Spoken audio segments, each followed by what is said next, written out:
ನಮಸ್ಕಾರ ವೀಕ್ಷಕರೇ. ಹಿಂದಿನ ಎಪಿಸೋಡಲ್ಲಿ ನಾವು ಸ್ಕಿನ್ ಕೇರ್ ಮತ್ತು ಬಾಡಿ ಕೇರ್ ಬಗ್ಗೆ ತಿಳ್ಕೊಂಡಿದ್ವಿ. ಇಂದಿನ ಎಪಿಸೋಡಲ್ಲಿ ನಾವು ಹಲವಾರು ಫೇಸ್ ಪ್ಯಾಕ್ ಮತ್ತು ಲಿಪ್ ಸ್ಕ್ರಬ್ ಮತ್ತು ಲಿಪ್ ಕೇರ್ ಮತ್ತು ಹಲವಾರು ಸೀರಮ್ ಬಗ್ಗೆ ತಿಳ್ಕೊಳ್ತಾ ಹೋಗೋಣ. ಈಗ ಮೊದಲನೇದಾಗಿ ನಾವು ಈ ಬಾಡಿ ಆರ್ಡರ್ನ ಹೇಗೆ ತಡಿಬೋದು ಅನ್ನೋದು ಬಗ್ಗೆ ನೋಡೋಣ. ಕೆಲವರಿಗೆ ಏನೇ ಮಾಡಿದ್ರೂ ತುಂಬ ಬಾಡಿ ಸ್ಮೆಲ್ ಬರ್ತಾ ಇರುತ್ತೆ. ಎಷ್ಟೇ ಪರ್ಫ್ಯೂಮ್ ಹಾಕ್ಕೊಂಡ್ರು ಅದು 1 ಅವರ್ ಅಥವಾ 2 ಅವರ್ಸ್ ಮೇಲೆ ನಿಲ್ಲಲ್ಲ, ಮತ್ತು ಅದು ಬಾಡಿ ಸ್ಮೆಲ್ ಹಾಗೆ ಬರ್ತಾ ಇರುತ್ತೆ.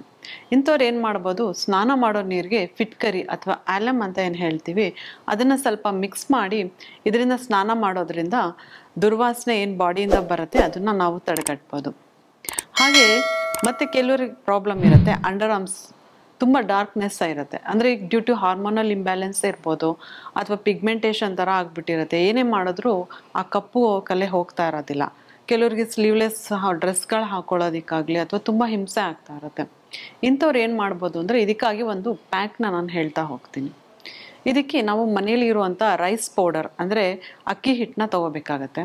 ಅದ್ರ ಜೊತೆಗೆ ಸ್ವಲ್ಪ ಕಾಫಿ ಪೌಡರ್, ಇದಕ್ಕೆ ಸ್ವಲ್ಪ ಗ್ಲಿಸರಿನ್. ಏನಕ್ಕೆ ನಾವು ಗ್ಲಿಸರಿನ್ನ ಆ್ಯಡ್ ಮಾಡ್ತೀವಿ ಅಂದರೆ ಗ್ಲಿಸರಿನಲ್ಲಿ ತುಂಬ ಮಾಯಿಶ್ಚರ್ ಅಂಶ ಇರುತ್ತೆ. ಸೊ ಇದು ಬೇಗ ನಮ್ಮ ಬಾಡಿನ ಡ್ರೈ ಮಾಡಲ್ಲ, ನಮ್ಮ ಬಾಡಿಯಲ್ಲಿರುವಂಥ ನ್ಯಾಚುರಲ್ ಆಯಿಲ್ನ ರಿಟೈನ್ ಮಾಡ್ತಾ ಹೋಗುತ್ತೆ.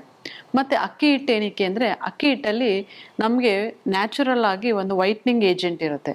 ಇವಾಗ ಟ್ರೆಂಡಿಂಗಲ್ಲಿರೋದು ಕೊರಿಯನ್ ಸ್ಕಿನ್ ಅಂತ ನಾವೇನು ಹೇಳ್ತೀವಿ, ಕೊರಿಯನ್ ಎಲ್ಲ ರೆಮಿಡೀಸ್ ಎಲ್ಲ ಮಾಡ್ಕೊಳ್ತಾ ಇದ್ದಾರೆ. ಇದಕ್ಕೆ ಮೇನ್ ಇಂಗ್ರೀಡಿಯೆಂಟ್ ಬಂದು ಅಕ್ಕಿ. ಈ ಅಕ್ಕಿ ಹಿಟ್ಟನ್ನ ನಾವು ಯೂಸ್ ಮಾಡೋದ್ರಿಂದ ಅದು ನ್ಯಾಚುರಲ್ ವೈಟನಿಂಗ್ ಕೊಡುತ್ತೆ. ಸೊ ಈ ಅಕ್ಕಿ ಹಿಟ್ಟು ಮತ್ತು ಕಾಫಿ ಪೌಡರಲ್ಲಿ ಏನಿರುತ್ತೆ ಅಂದರೆ ಆ್ಯಂಟಿ ಆಕ್ಸಿಡೆಂಟ್ಸ್ ಜಾಸ್ತಿ ಇರುತ್ತೆ. ಸೊ ಈ ಆ್ಯಂಟಿ ಆಕ್ಸಿಡೆಂಟ್ಸ್ ಏನು ಮಾಡುತ್ತೆ, ನಮ್ಮ ಸ್ಕಿನ್ ಗ್ಲೋಗೆ ತುಂಬ ಹೆಲ್ಪ್ಫುಲ್ ಆಗಿರುತ್ತೆ ಮತ್ತು ಪಿಗ್ಮೆಂಟೇಷನ್ನ ದೂರ ಮಾಡೋದ್ರಲ್ಲಿ ಇದು ಹೆಲ್ಪ್ ಮಾಡುತ್ತೆ. ಮತ್ತು ಇದಕ್ಕೆ ನಾವು ಗ್ಲಿಸರಿನ್ನು, ಅಕ್ಕಿ ಹಿಟ್ಟು, ಕಾಫಿ ಪೌಡರು, ಇದಕ್ಕೆ ಸ್ವಲ್ಪ ಕೋಕೋನಟ್ ಆಯಿಲು ಮತ್ತು ಈನೋ ಪೌಡರ್ ನಿಮಗೆಲ್ಲ ಅಂಗಡಿಲಿ ಸಿಗುತ್ತೆ. ಇಲ್ಲ ನನ್ನ ಹತ್ರ ಈನೋ ಪೌಡರ್ ಇಲ್ಲ ಅನ್ನೋರು ಮನೆಯಲ್ಲಿ ಸಿಗುವಂಥ ಬೇಕಿಂಗ್ ಸೋಡಾ ತೊಗೋಬೋದು.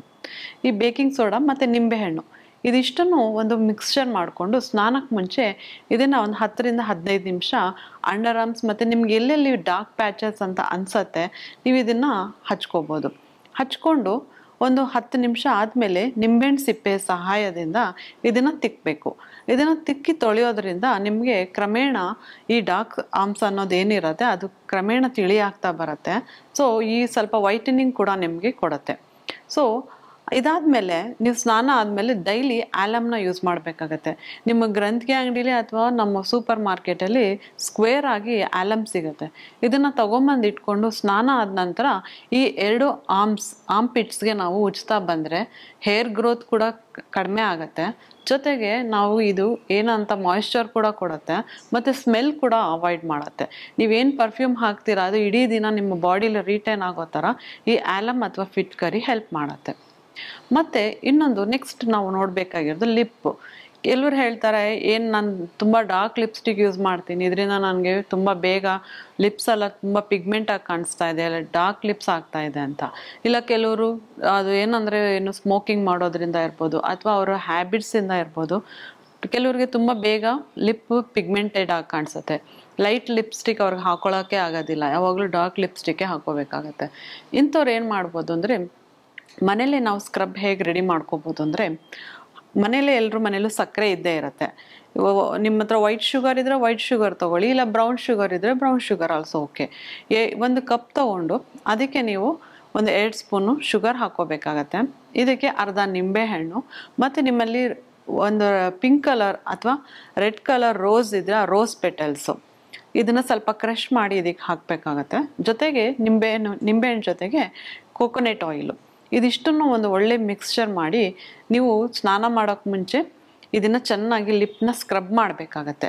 ಲಿಪ್ನ ಸ್ಕ್ರಬ್ ಮಾಡ್ತಾ ಬರ್ತಿದ್ದಂಗೆ ಈ ನಿಂಬೆಹಣ್ಣಲ್ಲಿ ಇರುವಂತಹ ಆ್ಯಸಿಡಿಕ್ ಅಂಶ ಏನಾಗುತ್ತೆ ನಮ್ಮ ಲಿಪ್ನ ಕಾಲಕ್ರಮೇಣ ಇದು ತಿಳಿ ಆಗ್ಸತ್ತೆ. ಮತ್ತು ಶುಗರ್ ಏನಾಗುತ್ತೆ ನಮ್ಮ ಹೇಗೆ ನಮ್ಮ ಬಾಡಿ ಮೇಲೆ ಡೆಡ್ ಸೆಲ್ಸ್ ಇರುತ್ತೆ ಹಾಗೆ ನಮ್ಮ ತುಟಿ ಮೇಲೂ ಡೆಡ್ ಸೆಲ್ಸ್ ಬೆಳೀತಾ ಹೋಗುತ್ತೆ.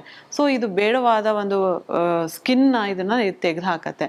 ಯಾವಾಗ ಆಚೆ ಒಂದು ಲೇಯರ್ ಇದು ತೆಗೆಯುತ್ತೆ ಆವಾಗ ನಮ್ಮ ಸ್ಕಿನ್ ಆಟೋಮೆಟಿಕ್ಕಾಗಿ ನಮ್ಮ ನ್ಯಾಚುರಲ್ ನಮ್ಮ ಮೊದಲು ಹೇಗಿತ್ತು ನಮ್ಮ ತುಟಿ ಅದೇ ಥರ ಬರೋದಕ್ಕೆ ಸ್ಟಾರ್ಟ್ ಆಗುತ್ತೆ.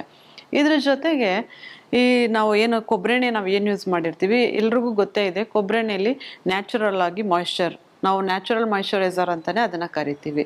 ಸೊ ಇದೇನಾಗುತ್ತೆ, ಒಂದು ತುಟಿಗೆ ಮಾಯ್ಶ್ಚರ್ ಕೊಡುತ್ತೆ. ನಮ್ಮ ಲಿಪ್ಸ್ ಯಾವಾಗ ತುಂಬ ಡ್ರೈ ಆಗ್ತಾ ಬರುತ್ತೆ ಆವಾಗ ಅದ್ರ ಮೇಲೆ ನಮ್ಮ ಲಿಪ್ಸ್ ಮೇಲೆ ತುಂಬ ರಿಂಕಲ್ಸ್ ಕಾಣಿಸುತ್ತೆ, ಪಿಗ್ಮೆಂಟೆಡ್ ಆಗಿ ಕಾಣಿಸುತ್ತೆ. ಸೊ ಈ ಒಂದು ನಾವು ಕೊಕೊನಟ್ ಆಯಿಲ್ ಯೂಸ್ ಮಾಡೋದ್ರಿಂದ ನಮ್ಮ ಲಿಪ್ಸ್ ತುಂಬ ತಿಳಿಯಾಗಿ ಮತ್ತು ತಿಳಿ ಬಣ್ಣ ಕಾಣಿಸುತ್ತೆ. ರೋಸ್ ಪೆಟಲ್ಸ್ ನಿಮಗೆ ಗೊತ್ತೇ ಇದೆ, ರೋಸ್ ಪೆಟಲ್ಸ್ ಕೂಡ ನಮಗೆ ಮಾಯ್ಶ್ಚರ್ ಕೊಡುತ್ತೆ, ಒಳ್ಳೆ ಕಲರ್ ಕೂಡ ಕೊಡುತ್ತೆ. ಸೊ ಈ ಒಂದು ಎಲ್ಲ ಮಿಕ್ಸ್ಚರಿಂದ ನಾವು ಲಿಪ್ ಸ್ಕ್ರಬ್ ಮಾಡ್ಕೋತಾ ಅಂದರೆ ವೀಕ್ಲಿ ಒನ್ಸ್ ಅಥವಾ ದಿನ ಬಿಟ್ಟು ದಿನ ನಿಮ್ಮ ಪ್ರಾಬ್ಲಮ್ ಹೇಗಿದೆ ಅದ್ರ ಮೇಲೆ ಡಿಪೆಂಡ್ ಆಗುತ್ತೆ. ನಂಗೆ ತುಂಬ ಪಿಗ್ಮೆಂಟೆಡ್ ಇದೆ ಅನ್ನೋರು 3 ದಿನಕ್ಕೆ ಒಂದ್ಸಲ ಯೂಸ್ ಮಾಡ್ಬೋದು. ಇಲ್ಲ ಓಕೆ ನನಗೇನು ಪ್ರಾಬ್ಲಮ್ ಇಲ್ಲ ಅಂತ ಅನ್ನೋರು ಇದನ್ನು ಕೂಡ ಇವರು ವಾರಕ್ಕೊಂದ್ಸಲ ಯೂಸ್ ಮಾಡ್ತಾ ಬಂದರೆ ಲಿಪ್ಸು ತುಂಬ ತಿಳಿಯಾಗಿ ಮತ್ತು ಸಾಫ್ಟನ್ನಾಗಿ ಪ್ಲಂಪಿಯಾಗಿ ಇರುತ್ತೆ. ಮತ್ತು ಕೆಲವ್ರು ಕೇಳ್ತಾರೆ, ನನಗೆ ಲಿಪ್ ಇಂಜೆಕ್ಷನ್ ಎಲ್ಲ ಮಾಡಿಸ್ಕೊಳ್ಳೋಕೆ ಇಷ್ಟ ಇಲ್ಲ, ಬಟ್ ನನಗೆ ಲಿಪ್ ಸ್ವಲ್ಪ ಪ್ಲಂಪಿಯಾಗಿ ಕಾಣಿಸ್ಬೇಕು, ನನ್ನ ತುಟಿ ತುಂಬ ತೆಳುವಾಗಿದೆ ಅಂತ. ಈ ಥರ ಇರೋರು ಸಿನಮನ್ ಪೌಡರ್, ಎಲ್ಲರ ಮನೇಲೂ ಸಿನಮನ್ ಪೌಡರ್ ಇದ್ದೇ ಇರುತ್ತೆ.